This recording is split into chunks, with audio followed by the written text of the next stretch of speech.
Reality show থেকে social media সবখানে আলোচিত ছিলেন অ্যান্ড্রু টেট, কিন্তু এবার তার নাম উঠেছে আরেকটি বড় আইনি নাটকের কেন্দ্রে। যুক্তরাজ্যের অনুরোধে যুক্তরাষ্ট্রের মায়ামিতে গ্রেফতার হয়েছেন তিনি ও তার ভাই ক্রিস্টিয়ান টেট। বিস্তারিত থাকছে প্রতিবেদনে।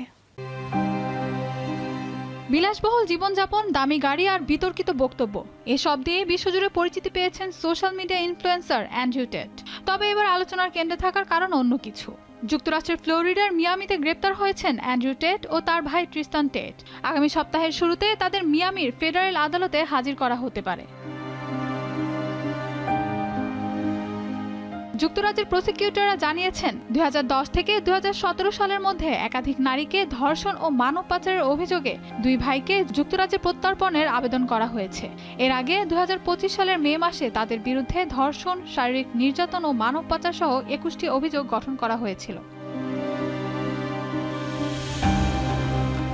টেট ভাইরা 2016 সালে রোমানিয়া চলে যান। 2022 সালে সেখানে যৌন শোষণের উদ্দেশ্যে নারী পাচারের অভিযোগে তারা গ্রেপ্তার হন।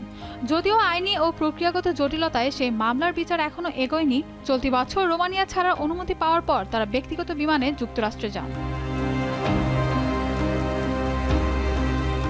তবে নতুন করে যুক্তরাজ্যে আরও বিস্তৃত অভিযোগ আনা হয়েছে। দেশটির ক্রাউন প্রসিকিউশন সার্ভিস জানিয়েছে, আগের অভিযোগের পাশাপাশি আরও 4 ভুক্তভোগীকে ঘিরে মোট 38টি নতুন অভিযোগ দায়ের করা হয়েছে।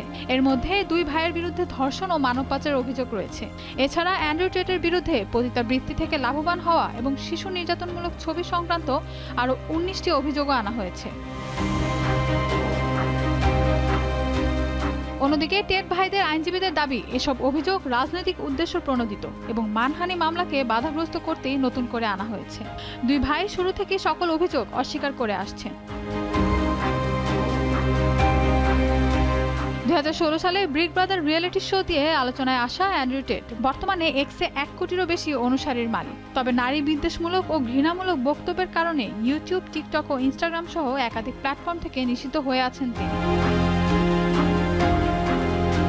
Mahbuba Mostarin, showbiz tonight.